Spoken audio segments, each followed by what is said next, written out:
Guest और किया मेरा वो फोन तो मैंने चेंज कर दिया, फिर न्यू फोन लिया ना उसमें नहीं।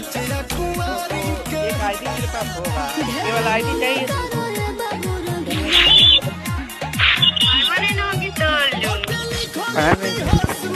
अच्छा ठीक है, तो एक आईडी है, एक और आईडी है, वो तुमको दे दूँगा।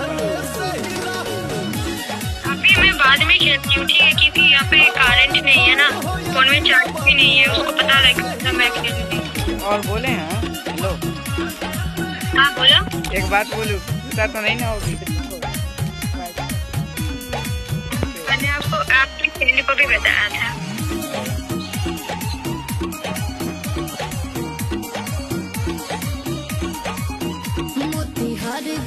ओके, मैं बाद में खेलती हूँ, बाद में खेलती हूँ फिर।